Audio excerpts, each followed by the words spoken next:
3, 2, and 1. Hey, this is your girl Teresa with the Ntheknow Radio Talk Show, and we are back. So I'd like to introduce to you my first guest. Her name is Jessica Marion, and she is going to talk to us about how she came up with the idea, first of all, to start her nonprofit and how her nonprofit supports individuals out in the DFW market and beyond. Welcome to the show. Thank you for having me. Yes. I'm so excited to be here. I'm very excited to be here. So tell me, Jessica, how did you come up with the concept to do a nonprofit in the type that you selected? Okay. One thing I want people to know is that I'm from Louisiana, Baton Rouge. Baton Rouge. Born and raised. So in 1994, I couldn't graduate with my high school diploma because I was always 2 points away. Oh my goodness.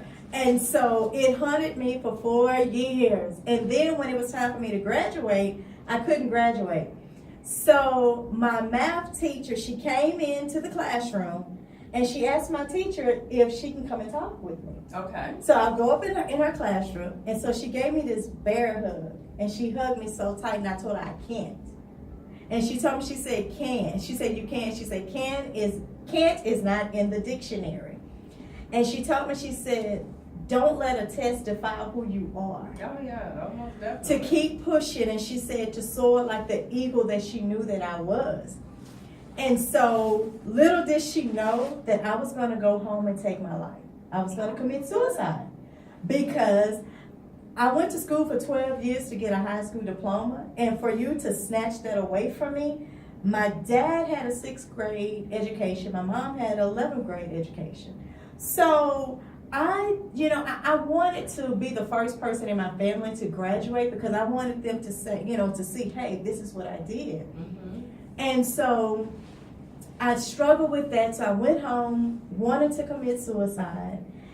And when I tell you, God had a plan for my life. I had no idea what the plan was. So 10 years later, I ended up getting a high school diploma, and my dad ended up passing away. But the thing about it was that I wanted him to see that I got it. That you got it. And he was able to see it. He was able to see it. So I was thankful to God for that. And not only was I able to do that, but I was able to get a college degree. I was able to push through it. And so when God spoke to me about having an organization, a nonprofit for teachers, I said, why should I appreciate teachers when they just left me, they left me behind? I had to fight for my diploma, and I hated teachers. I hated the education system. I hated everything that dealt with education.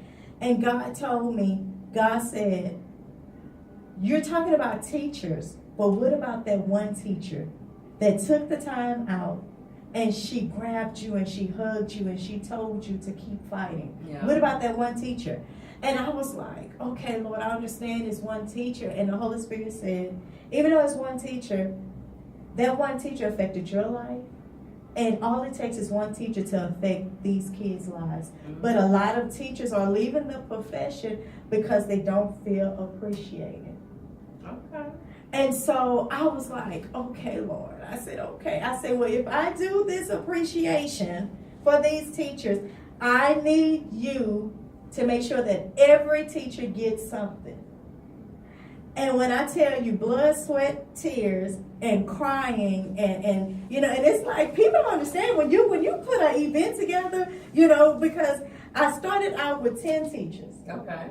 And this was like 9 years ago, and now I have like 75 teachers that I appreciate. Good. But when you're doing it, it's like you get a lot of yes and you get a lot of no's, and so it kind of like deter you from doing it. But in my 3rd year, I had this lady. She came up to me and she told me, she said, "Keep doing what you're doing." She said because she told God, she said if she didn't see anything positive that week, that she was going to commit suicide. And because she was getting evicted from her house, from her apartment, she didn't have lights. She didn't have, it was a lot of stuff that she was going through. And she said she thought that her kids would be better off without her. And she told me, she said, I need you to keep doing this. She said, because you never know who you might be helping throughout the years. Oh, yeah. And so every time I get like bombarded, every time I get like tired and I don't want to do it, I just hear that still voice in my mind tell me keep going, because you never know what these teachers are going through. Right. And so when I had to do this organization, it was the hardest thing that I did, because I had malice and I had issues within me. But God had to take all of that out and put love in my heart. And so now I'm able, to go and open it up to DFW, because it was, I was just doing Arlington. Okay. Now it's like DFW area. and I'm trying to branch it out so that it's just not me, but I want to be able for a lot of people to just, embrace our teachers. Because if it wasn't for them, we wouldn't even be who we are in our careers, in our professions, in everything that we do. We need our teachers, and so many good teachers are leaving the profession because they're not just appreciated. They're not appreciated. So that is definitely a good cause. And when I listen to your story, and the first thing I could win over it real quick. But when I listen to your story, what stands out to me is, I always tell people, I always call him my daddy. My daddy Yes. upstairs he's just such an amazing person, because Amazing. he can take, and I know people are saying he's not a person, but I call him a person anyway. He can take a situation that is just looks like you said, you wanted to take your life because you were not going to graduate. Did you talk to somebody, or did your spirit just talk to you to tell you that you was going to be able to make it and not to do that? The Holy Spirit spoke with me, and the Holy Spirit told me that God had a plan for my life. And I said, how can he have a plan for my life when I don't even have a plan for myself? And here I am, 17 years old, battling this issue. And when I tell you, I'm thankful that even though my parents didn't have a high school diploma, the one thing that they did have was that we had to go to church Sunday through Sunday. And I'm a product of, I was so upset with my parents, because I was like, when I grow up, I'm not going to go to church. I don't think you should be able to go to church this much. I hated going to church. Yeah, Sunday through Sunday. It's a lot. But when the devil came to take my life, nobody was around. And I was about to take it. But because my parents planted, that foundation, and it's like you never know who might stand in a gap for you, because you never know who you might need before you leave this earth.